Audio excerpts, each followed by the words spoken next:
dando continuidade às exposições no livro de Êxodo. A exposição será do verso 1 até o verso de número 10. Diz assim a palavra do Senhor. Disse o Senhor a Moisés: consagra-me todo o primogênito, todo o que abre a madre de sua mãe, entre os filhos de Israel, tanto de homens como de animais, é meu. Disse Moisés ao povo: lembrai-vos deste mesmo dia em que saíste do Egito, da casa da servidão, pois com mão forte o Senhor vos tirou de lá, portanto, não comereis pão levedado. Hoje, mês de Abibe, estais saindo. Quando o Senhor te houver introduzido na terra dos cananeus e dos heteus e dos amorreus e dos heveus e dos jebuseus, a qual jurou a teus pais te dar, terra que mana leite e mel, guardarás este rito este mês. 7 dias comerás pães asmos, e ao 7º dia haverá solenidade ao Senhor. 7 dias se comerão pães asmos, e ao levedado não se encontrará contigo, nem ainda fermento será encontrado em todo o teu território. Naquele mesmo dia contarás a teu filho, dizendo: é isto pelo que o Senhor me fez quando saí do Egito. E será como sinal na tua mão, e por memorial entre teus olhos, para que a lei do Senhor esteja na tua boca, pois com mão forte o Senhor te tirou do Egito. Portanto, guardarás esta ordenança em determinado tempo, de ano em ano. Amém. Podem se assentar, irmãos. Vamos orar. Senhor, Deus bendito, a tua palavra está aberta, agora, Senhor, para ser exposta. Rogo a ti, ó Deus, que sejas gracioso comigo, que me uses para o louvor da glória do teu nome na exposição, ó Deus, da tua palavra. Ó Deus, edifica o teu povo, dá-me intrepidez e vigor, mais do que físico, Senhor, vigor, sobretudo espiritual, para expor a tua palavra. É o que eu te peço, bendito Deus, em nome do teu Filho, o Senhor Jesus Cristo. Amém. Se tem uma coisa que nós conseguimos contemplar sendo muito comum em muitas igrejas por aí, é a ideia de consagração.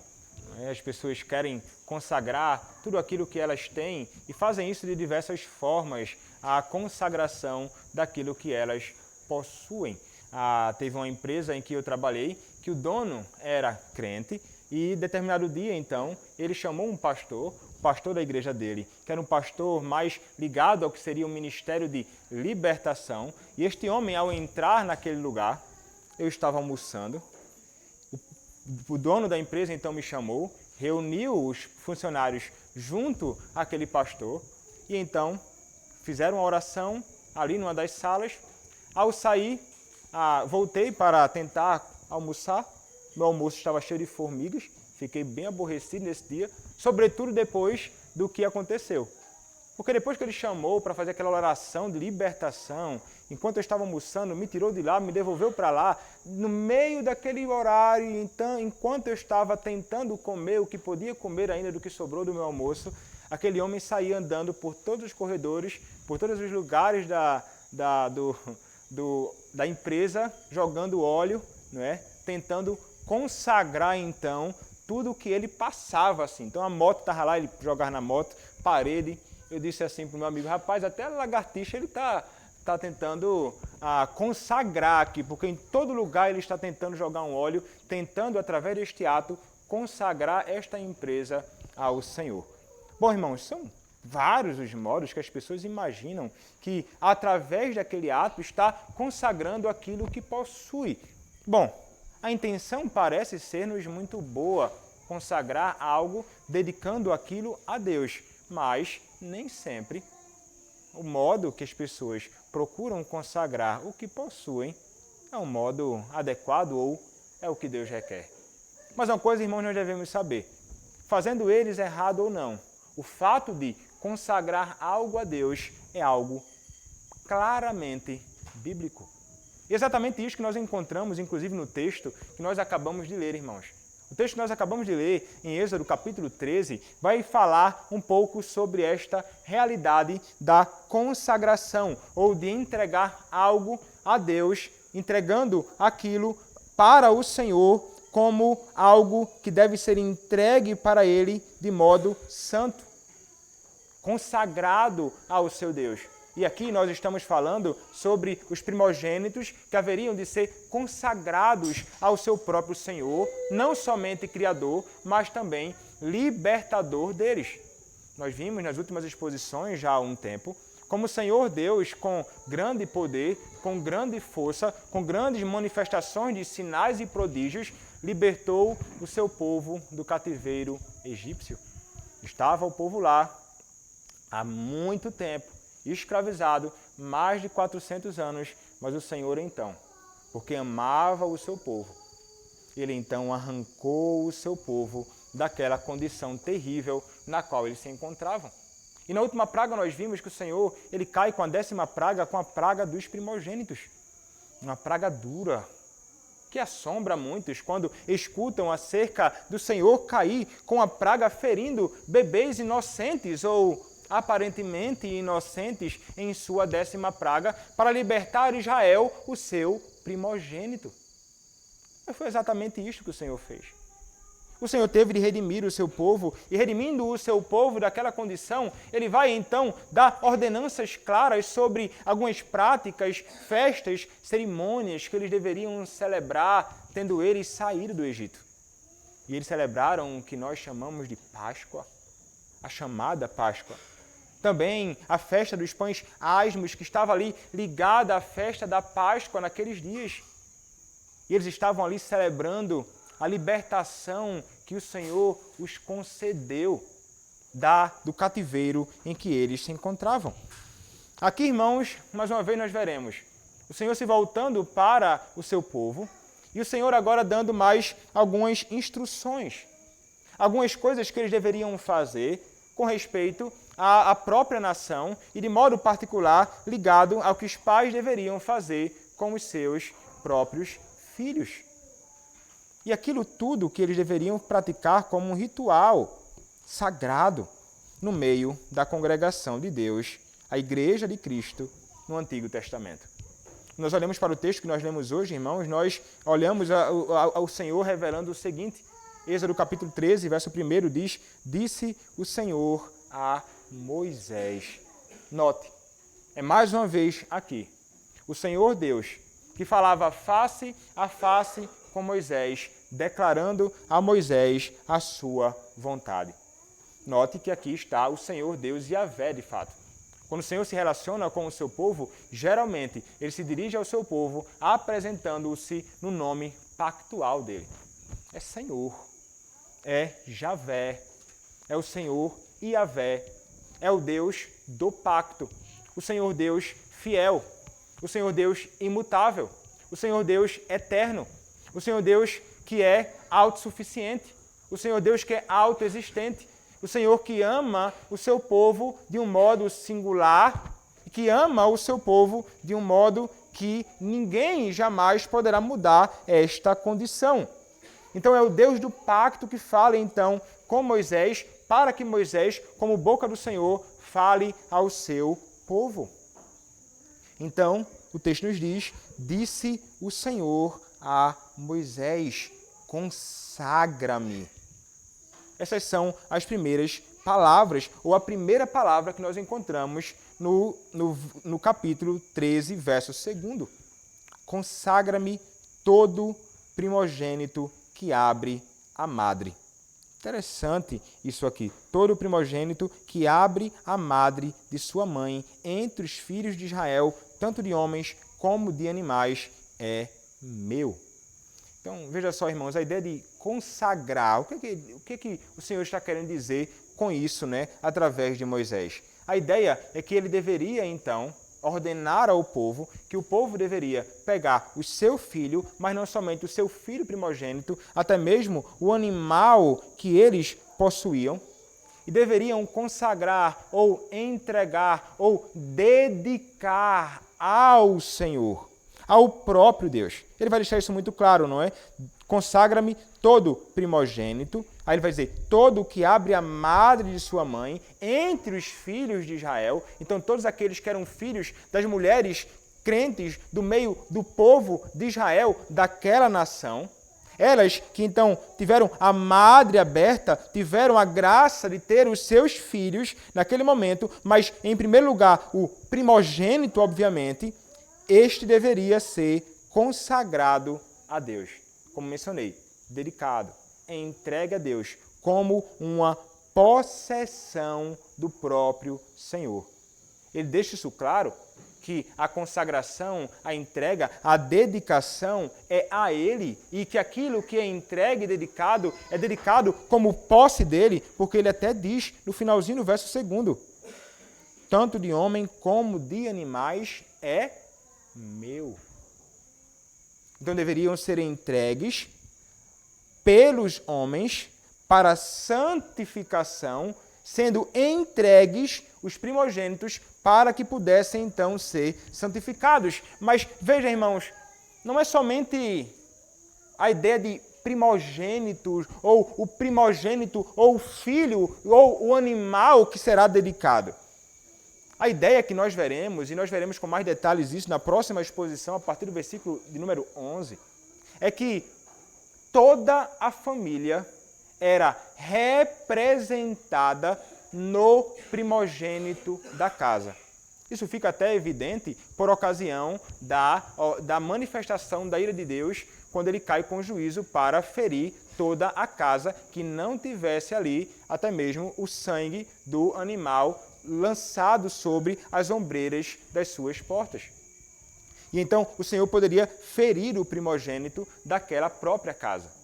E a ideia que o Senhor nos apresenta é que aquele garoto, que será então consagrado, mais à frente ele vai falar sobre a redenção desse garoto, que deve ser feita através do sacrifício de um animal puro, não é? Para que ele não fosse de modo algum ferido. O ferimento que deveria cair sobre ele, cairia sobre o animal, era um ato que não salvaria somente a criança, mas seria um ato que salvaria também a sua própria casa. Então, aquele garoto, ele era ou entrava como num papel representativo no meio do seu próprio lar. O primogênito também era alguém em quem as famílias geralmente dedicavam a sua confiança ou até mesmo a sua esperança. Porque aquele primogênito seria aquele que haveria de assumir os papéis dentro do próprio lar, substituindo o patriarca. Ele seria aquele que haveria de levar o nome da família, aquele que haveria de sustentar a família, aquele que deveria ser então um cabeça da família em particular ou até mesmo de um clã. A ideia então de primogenitura, a ideia daquele que é o filho primeiro e sendo ele dedicado a Deus, envolve essa realidade que transcende o filho somente como consagrado, mas expande-se também para toda a família, para todo aquele que era povo do Senhor naqueles dias. O Senhor diz, dedique ele a mim, ou dediquem-se, entreguem-se a mim como minha possessão. Como diz um puritano, ele vai dizer, Deus, que por direito de criação é o dono e soberano de todas as criaturas aqui reivindica, em especial os primogênitos dos israelitas, por direito de proteção. Santificai-me todo o primogênito. E ele então, irmãos, vai nos apresentar um detalhe importante. Ele diz, os pais não deveriam se considerar os donos dos seus primogênitos, até que primeiro os tenham solenemente oferecido a Deus, reconhecido o direito dele a estes e os recebido de volta dele por um preço determinado. Nós veremos aqui como isso se dará através de uma obra de redenção apresentada a partir do versículo de número 11. Mas o primeiro ato, irmãos, que nós vamos considerar é essa entrega, então, deles como povo, como consagrados ao Senhor. Essa ideia, irmãos, de primogênitos sendo entregue, nós podemos considerar ela expandindo-a mais ainda.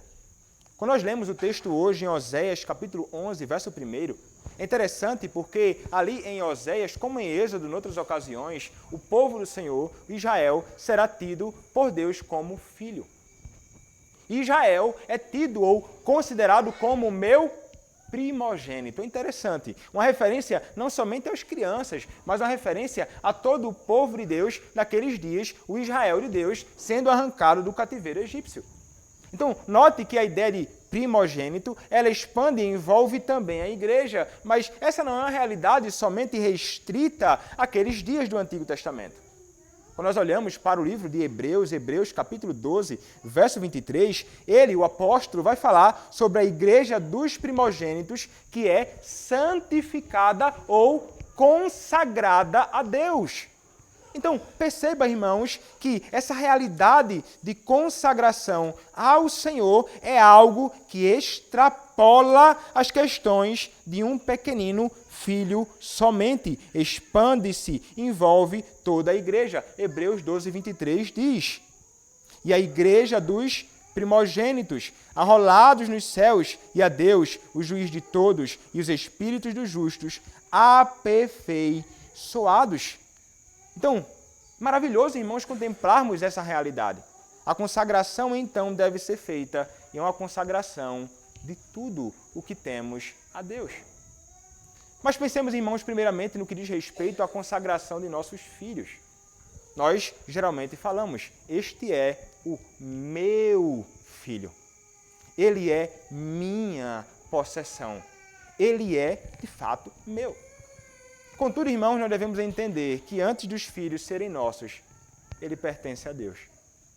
Pertence ao Senhor. São uma herança do Senhor. De fato, como sendo algo que ele é o dono, é o proprietário primeiro, principal, sobre o seu filho. Então, diferentemente do que muitas pessoas podem imaginar, o filho é meu, eu faço com ele o que eu quero, do jeito que eu quero, da forma ou quando eu quero, nós devemos entender, irmãos, que se os nossos filhos, sendo consagrados a Deus, são de Deus, em primeira instância, em primeiro lugar, tudo aquilo que nós iremos fazer com esses pequeninos deve estar de acordo com aquilo que o seu primeiro pai, que é o próprio Deus, requer de nós e providenciou para eles. Um dos meios que nós temos para consagrar os nossos filhos, inclusive, é através do batismo. No batismo, nós consagramos os nossos filhos a Deus, apresentando-os como sendo do próprio Senhor. Então, uma primeira coisa que nós devemos entender é esta, irmãos. Nós devemos dedicar eles a Deus. Nós devemos procurar fazer com que eles sejam criados segundo a vontade deste Deus. Nós precisamos moldar o coração, a alma deles segundo as leis deste próprio Deus, fazendo com que eles possam viver a vida que viverem neste mundo para o Senhor, não para os seus próprios interesses ou para o meu próprio interesse. Porque eles não são nossos. Então, ao invés de nós fazermos valer o nosso próprio interesse particular, irmãos, nós nos voltaremos para a Escritura Sagrada e procuraremos fazer dos nossos filhos santos. E é justamente e somente através da própria palavra que poderemos fazer isto. Como o próprio Evangelho de João nos ensina, João 17:17, santifica-os na verdade, a tua palavra é a verdade. É somente através deste meio, uma vez tendo nosso filho sido consagrado ao Senhor, que nós poderemos então santificar os nossos filhos. Eles são, irmãos, em certa medida e posicionalmente santos, não é? Lá em 1 Coríntios, capítulo 7, salvo engano, vai dizer que os filhos dos crentes, ainda que um deles seja crente e o outro não, os filhos são santos. Semelhantemente a nós, né, que somos chamados ainda na Epístola aos Coríntios de santos, mas que estão sendo santificados. Posicionalmente, diante do Senhor, santos, dedicados ao Senhor, mas devem ser então entregues a uma vida contínua de consagração e serviço a Deus. E é assim então que nós devemos pensar nas nossas crianças. sendo elas entregues ao nosso Senhor. E não há nada melhor ou ninguém melhor a quem nós possamos, né, entregar aquilo que nós tanto amamos, que são nossos filhos. Há muitos por aí que em sua loucura dedicam os seus filhos a entidades malignas, dedicam os seus filhos a outras coisas que não a Deus e imaginam que de algum modo estão alcançando alguma vantagem com isso. Mas, irmãos, nunca, jamais concebamos ideia tal. É uma loucura o que muitos fazem com seus filhos quando não o dedicam ao próprio Senhor. E devemos fazer isto, irmãos, não como uma mera religiosidade externa, quando nós passamos aqui à frente, trazemos nossos filhos e então falamos que estamos dedicando o nosso filho ao próprio Senhor. Essa realidade deve ser do nosso próprio coração e sincera. E essa consagração, ela ficará evidente à medida que nós estivermos caminhando com nosso filho no modo que nós criamos essas bênçãos que o Senhor colocou em nossas próprias mãos. É isso então que o Senhor Deus, Ele requer de nós, uma consagração dos nossos filhos, mas não somente disso, de tudo aquilo que nós somos e temos como povo de Deus.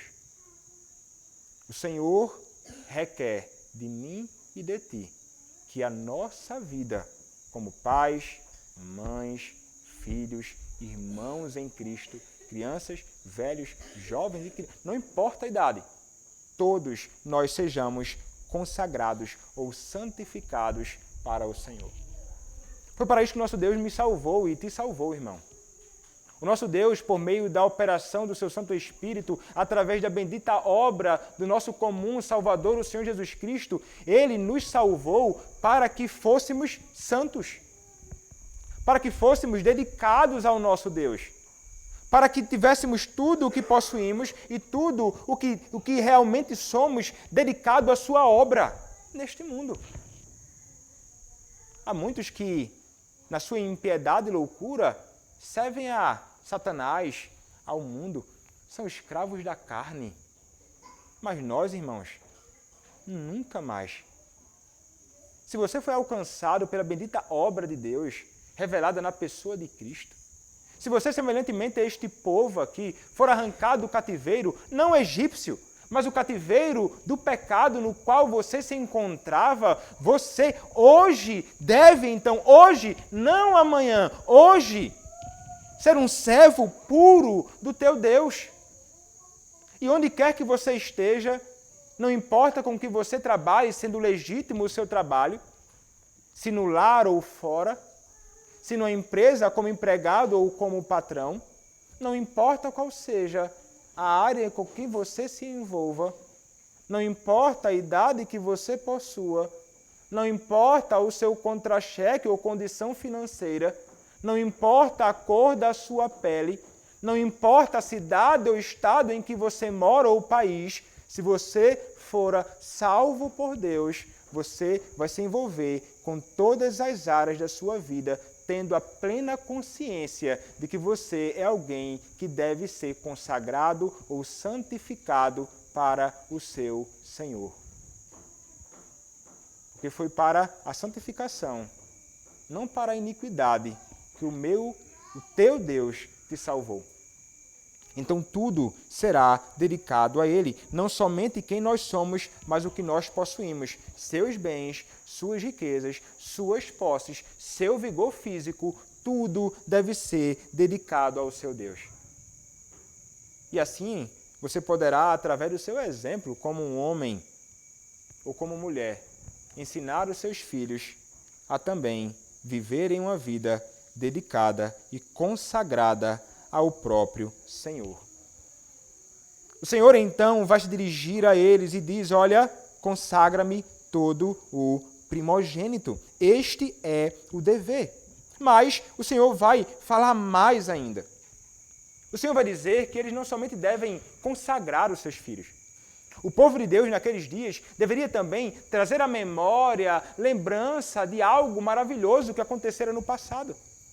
A partir do versículo 3 até o verso 4, a palavra nos diz assim: Hoje disse mais ao povo: Lembrai-vos deste mesmo dia em que saíste do Egito, da casa da servidão. Pois com mão forte o Senhor vos tirou de lá, portanto não comereis pão levedado. Então, note só, aí ele diz, verso 4, hoje, mês de Abibe, estás saindo. Verso 5, quando o Senhor te houver introduzido na terra dos cananeus, e dos heteus, e dos amorreus, e dos heveus, e dos jebuseus, a qual jurou a teus pais te dar, terra que mana leite e mel, guardarás este rito neste mês. E então ele vai acrescentar o que já vimos antes. 7 dias comerás pães asmos, e ao 7º dia haverá solenidade ao Senhor. 7 dias se comerão pães asmos, e o levedado não se encontrará contigo, nem ainda fermento será encontrado em todo o teu território. Uma primeira coisa que o Senhor diz a eles, irmãos, antes de começar então a dar mais instruções relacionadas ao que eles deveriam praticar, ele vai dizer: lembrai-vos deste mesmo dia. De que dia, irmãos? Do dia que saíste do Egito. Qual a condição que eles se encontravam? Da casa da servidão. Uma lembrança do dia em que eles foram redimidos.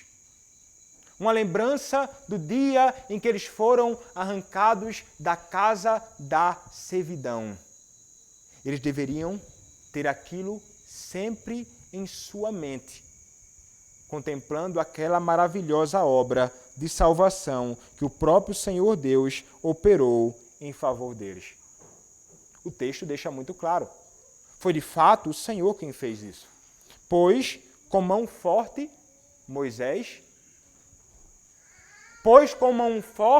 Arão vos tirou de lá. Pois com mão forte vocês mesmos conseguiram tirar ou arrancar vocês de lá. Não é isso que o texto diz. O texto diz: pois com mão forte o Senhor vos tirou de lá. Note, escravizados estavam, mas o Senhor Deus do pacto, Yahvé, os arrancou daquele lugar. E eles deveriam se lembrar disso com grande alegria. Celebrando então e praticando uma festa que apontava de modo maravilhoso para essa bendita obra da redenção. Do mesmo modo, irmãos, nós devemos compreender e do mesmo modo nós devemos fazer. O dia que o Senhor Deus nos salvou do cativeiro do pecado deve ser uma lembrança contínua na nossa mente. E deve ser algo que deve promover no nosso coração uma alegria sem medida. Neste dia, o dia do Senhor, o domingo, é o dia que nós deveríamos nos recordar muito disto. Porque no dia do Senhor, o domingo, foi o dia que o nosso Senhor Jesus Cristo ressuscitou. Ele morreu para a nossa salvação, ressuscitou para a nossa justificação, completando assim, de uma vez para sempre, a bendita obra da redenção em nosso lugar. Todas as vezes que nos reunimos aqui neste dia, nós nos recordamos deste dia. Nós trazemos à memória o dia que o Senhor Deus tirou você da condição que você se encontrava. Qual era a tua condição? Como o apóstolo Paulo vai dizer em Efésios capítulo 2, éramos por natureza filhos da ira, filhos da perdição, como também os demais. Estávamos mortos em nossos delitos e pecados. Éramos escravos não de Deus, éramos escravos não de Cristo, mas éramos escravos da carne, do mundo e de Satanás. Mas agora, uma vez salvos, somos filhos de Deus e escravos de Cristo. E então, estamos nesta condição única e exclusivamente, porque o nosso Senhor agiu em nosso favor. Como eles não arrancaram eles mesmos de lá, nós não nos arrancamos da condição que nos encontrávamos com a força também do nosso próprio braço. Quem te salvou, irmão?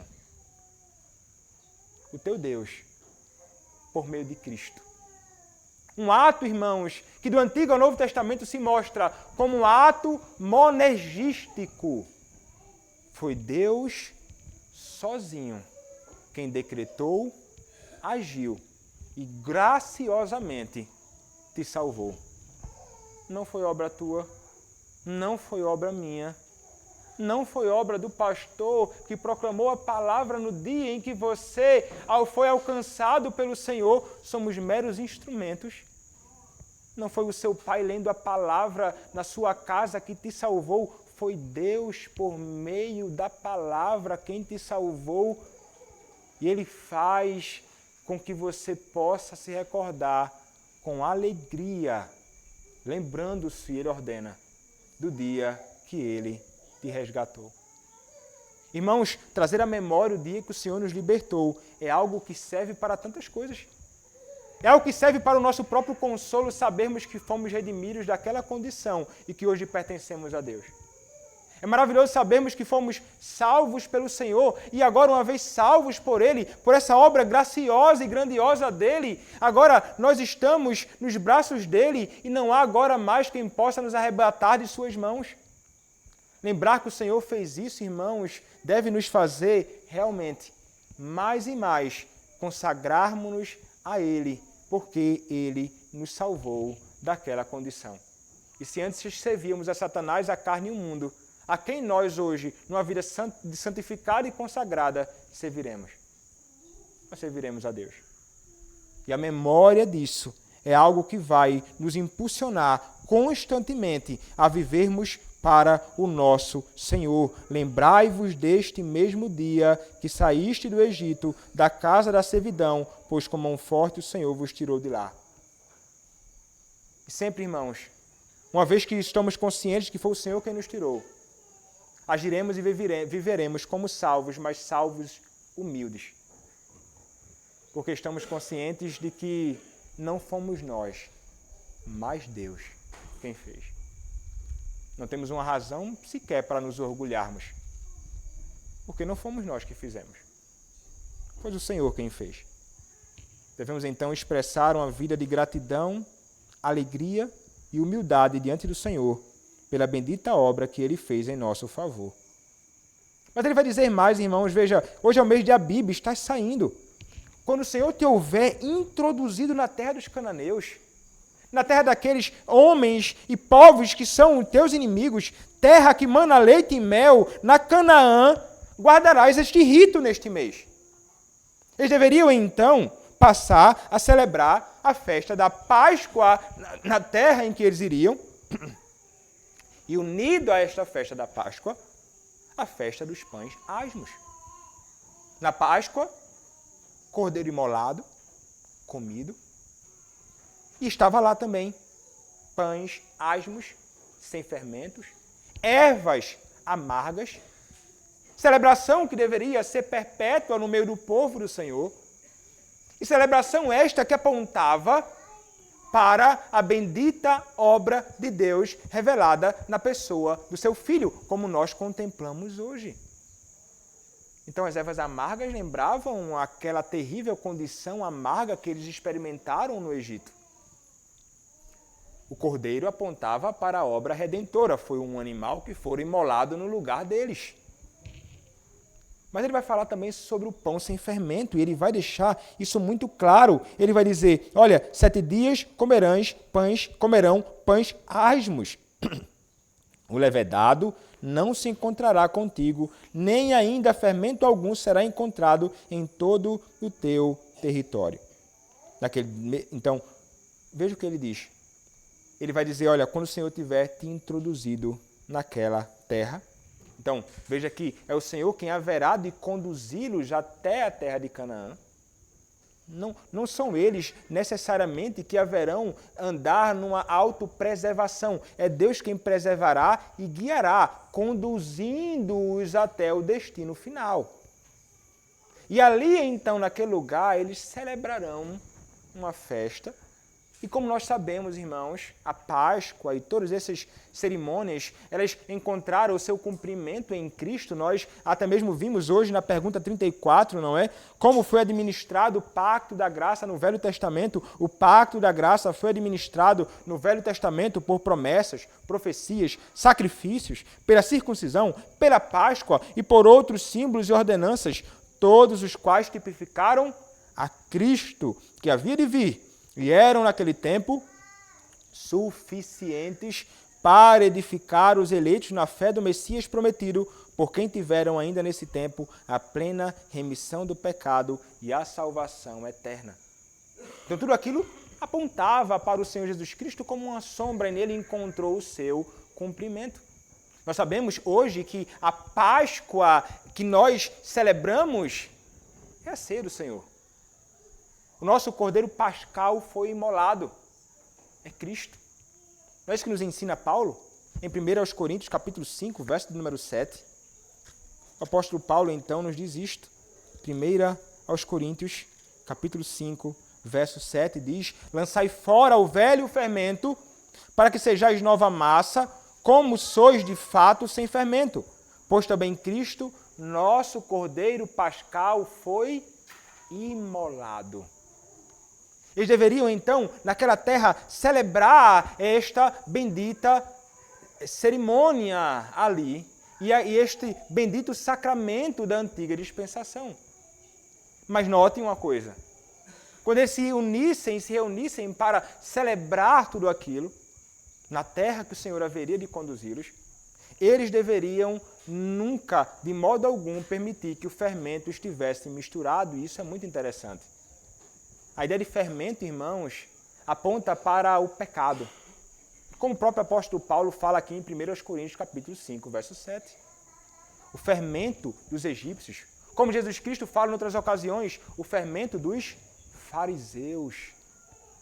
A ideia é que o pecado, a iniquidade, aquilo que é contrário à vontade do Senhor, não pode estar misturada na ocasião da celebração da festa. Ele diz, olha, vocês que foram consagrados a mim, devem se consagrar também por ocasião da celebração daquilo que eu ordenei. E do mesmo modo, irmãos, o paralelo é direto. É com a ceia do nosso Senhor Jesus Cristo. Nós que fomos dedicados ao Senhor e consagrados ao próprio Deus, devemos nos aproximar da sua mesa, tendo lançado fora o fermento do pecado, deixando de lado aquilo que é desagradável ao Senhor, arrependendo-nos das nossas transgressões e assim então, renovando o nosso voto com o Senhor numa vida de santificação, nos assentarmos à sua mesa juntamente com nossos irmãos em Cristo e com o próprio Cristo que conosco espiritualmente celebra e nos abençoa neste sacramento. É isto que o Senhor Deus requer de nós e é isto que nós fazemos, irmãos, todas as vezes que nos reunimos no dia do Senhor para desfrutarmos deste sagrado alimento, o pão, o vinho, que nutrem a nossa própria alma. Então, irmãos, quando ele vai falar tudo isto, ele está nos orientando a sermos santos na ocasião, então, da celebração de tais coisas. Porque são santos. Somos santos e aquilo com que nós nos envolvemos é igualmente santo. Vocês farão isso lá, no lugar onde eu haverei de colocar vocês. Irmãos, é interessante porque, semelhantemente a esse povo que fora conduzido pelo Senhor até o lugar de destino deles, e ali eles haveriam de celebrar, então, um grande banquete maravilhoso ordenado pelo Senhor. O mesmo Deus que os salvou foi o mesmo Deus que os conduziu até Canaã. O mesmo Deus que me salvou e te salvou é o mesmo Deus que também haverá de nos introduzir em Canaã. Ele disse aqui, o próprio Senhor disse aqui através da palavra. Ele vai dizer, quando o Senhor te houver introduzido na terra dos cananeus. É não somente Deus, irmãos, que realmente nos salva. Ele é quem nos conduz, sustentando-nos até o fim. Haveremos de um dia nos assentarmos à mesa com Cristo e cearemos com Ele. Mas quem nos garantiu isso? O próprio Cristo por meio de sua obra. E quem nos sustentará firmes até lá, senão o próprio Cristo? Senão o próprio Deus? Então note que coisa maravilhosa sabermos, irmãos, que a nossa salvação vem dele e que a garantia do estado eterno na Canaã celestial também pertence única e exclusivamente a ele. Ele haverá, irmão, de te levar até a outra margem. E lá você estará com o teu Senhor. Lá nós estaremos com o nosso Deus, desfrutando de glória indizível, de glória eterna, perpetuamente, na Canaã celestial, tão aguardada pelo próprio Abraão, por Moisés no Antigo Testamento, da qual eles desfrutam hoje. E nós um dia também haveremos de desfrutar. Mas, irmãos, como vimos, ainda que seja Deus quem haverá de nos introduzir lá, nós devemos procurar também nos santificar, deixando de lado o fermento. Trata-se também de uma responsabilidade sua, o cuidado da sua alma em toda essa sua peregrinação até o dia em que estaremos com o Senhor para sempre. Você vai procurar viver e se utilizar dos meios que o Senhor Deus te dá para que você seja santo. Então, eles deveriam consagrar os filhos, lembrar-se da obra da redenção, celebrar esta obra da redenção no sacramento ordenado pelo próprio Deus, mas em meio a toda essa celebração, irmãos, eles tinham mais um dever. E alguns pequeninos ali estavam unidos a eles por ocasião da celebração e algo haveria de acontecer. O texto nos diz assim, verso 8, naquele mesmo dia, contarás a teu filho, dizendo, é isto pelo que o Senhor me fez quando saí do Egito. Percebe, irmãos? Agora, a criança estará lá junto a eles. E então elas haverão de contemplar toda aquela celebração feita e ordenada pelo próprio Senhor. E o pai se utilizará daquela ocasião para então se dirigir ao seu filho. E ele vai dizer ao seu filho, naquele mesmo dia, no dia em que o Senhor haveria de introduzi-los na terra prometida, eles deveriam falar sobre a obra da redenção para os seus filhos. Deveria se dirigir a eles e falar, foi o Senhor quem nos tirou do Egito com braço forte e mão estendida. Foi o Senhor Deus, soberanamente, quem nos arrancou das mãos dos nossos inimigos, meu filho. Foi o Senhor Deus Javé. Isso, irmãos, é algo que é apropriado demais para nós hoje também. Nós que, semelhantemente a Israel do passado, fomos resgatados também do cativeiro do pecado. Quando estamos reunidos em assembleia solene, e de modo particular, quando na Assembleia Solene nos assentamos à mesa do Senhor, nossos filhos, eles contemplam a celebração da ceia e com frequência olham então o cálice, olham o pão, olham você comendo pão, bebendo do cálice.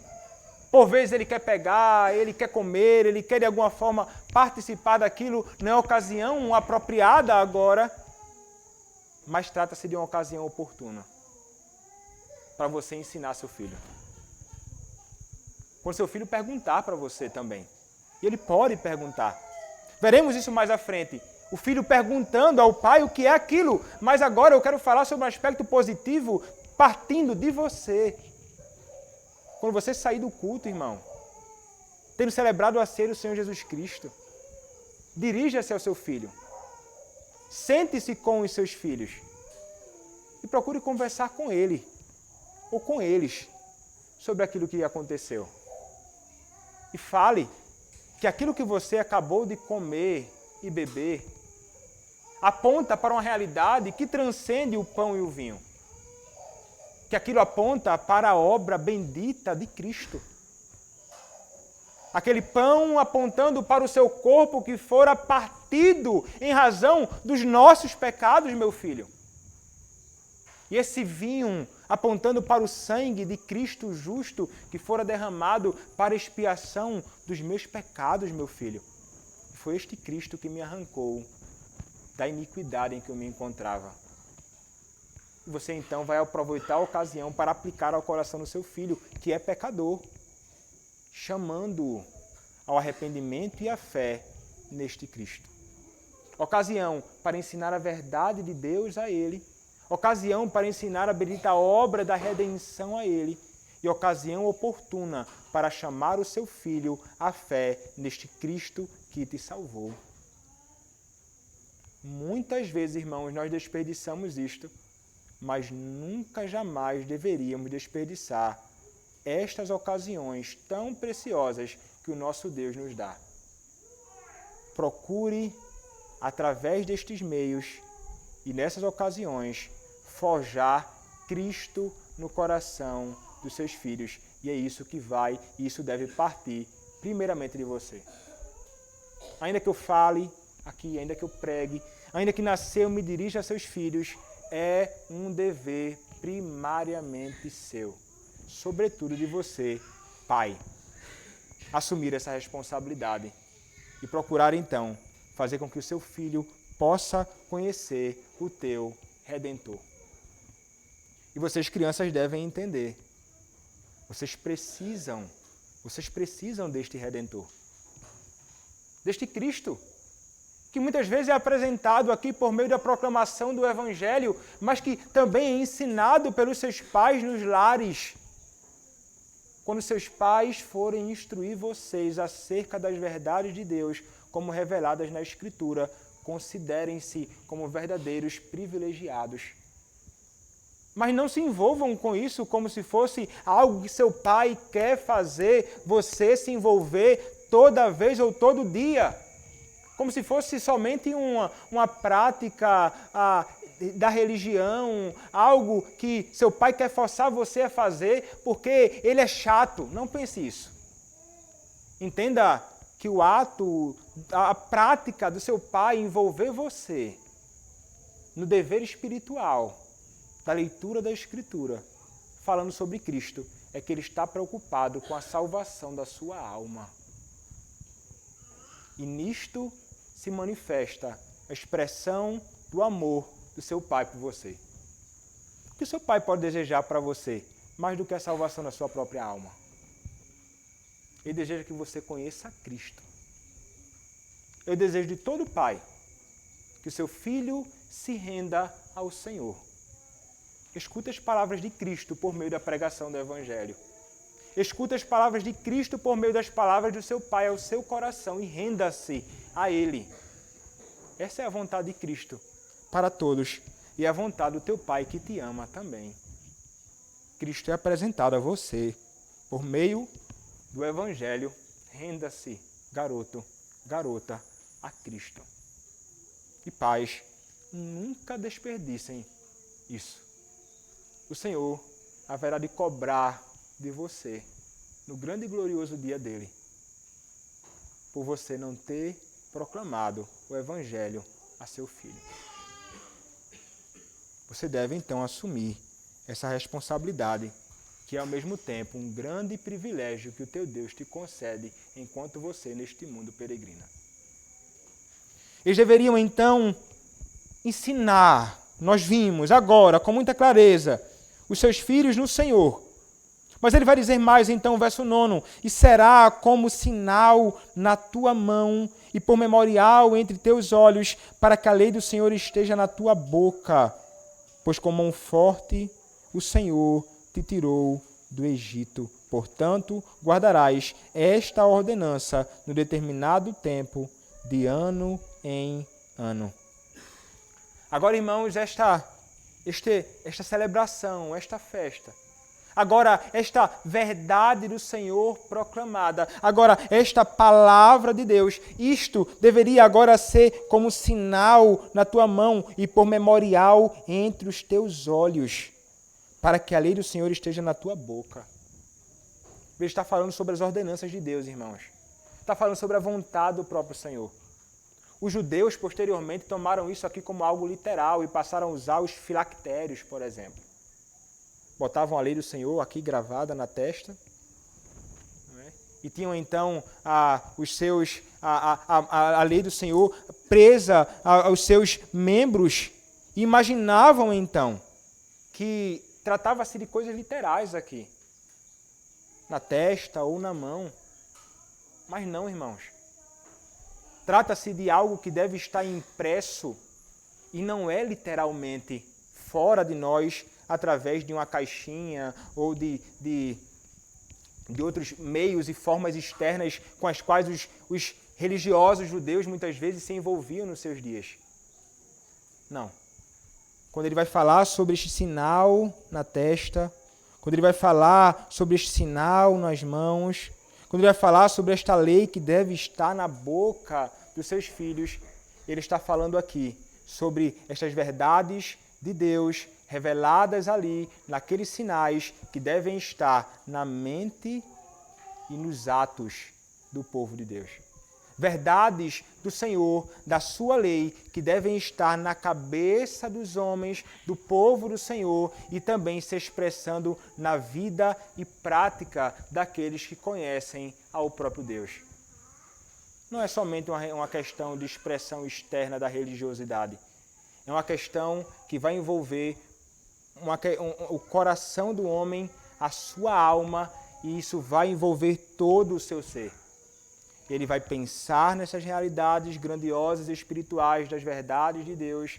Ele vai então viver segundo essas verdades neste mundo de Deus, fazendo aquilo que é agradável ao seu Senhor. E eles deveriam fazer isto, irmãos, para quê? Para que a lei do Senhor esteja na tua boca. Para que a verdade de Deus, a sua palavra, esteja nos nossos lábios. Então veja, irmãos, é mente, é na prática, é nos lábios, toda a verdade de Deus tomando conta de todas as áreas e faculdades do homem. É isso que haverá de ser experimentado por todos aqueles que verdadeiramente foram arrancados por Deus do cativeiro do pecado, lembram-se com grande alegria da grande obra da redenção, celebram junto ao povo do Senhor esta bendita obra da redenção. Isso será uma realidade na vida destes, que verdadeiramente conhecem a Deus e haverão de celebrar isto perpetuamente, a ordenança do Senhor, guardando-a com grande alegria até o dia em que o Senhor haverá de encontrar. E conosco, na ordenança e celebração da ceia, junto ao povo do Senhor, aguardando o encontro com o nosso Deus. Quando nós olhamos para essa realidade, irmãos, aqui de consagração, primogênito, para essa realidade de alguém sendo conduzido agora pelo Senhor do cativeiro das trevas, do cativeiro egípcio e agora então conduzido para a terra de Canaã, nós falamos aqui, foi Deus quem fez isso. E Deus faz isto continuamente hoje. E você deve entender hoje, você pecador que não conhece a Cristo. Você que hoje vive longe dele, mas imagina que é alguma pessoa boa ou bacana, interessante, legal, porque não faz aquilo que os homens maus fazem aí fora. Você deve entender que se você continuar vivendo do modo que está vivendo, até mesmo de um modo legal, mas se você não tem a Cristo, que é o único Redentor, o único que de fato pode tirar o homem das trevas e transportá-lo para a luz, do reino de Satanás para o reino que é dele, que ele que é o Filho do amor de Deus. Se você não se voltar para Cristo hoje, arrependido dos seus pecados, você não haverá de experimentar a graça de estar com o povo de Deus na Canaã celestial juntamente com Cristo. O que você experimentará é a manifestação da ira de Deus por você não ter se voltado para o seu Filho, crendo nele como seu Salvador. Quando a palavra do nosso Deus é pregada, uma oferta livre do Evangelho, que é o próprio Cristo, é feita. E você tem a oportunidade hoje de se arrepender do seu pecado e crer em Cristo. Corra para Ele hoje, você, criança, adolescente, jovem, homem e mulher, adultos, idoso.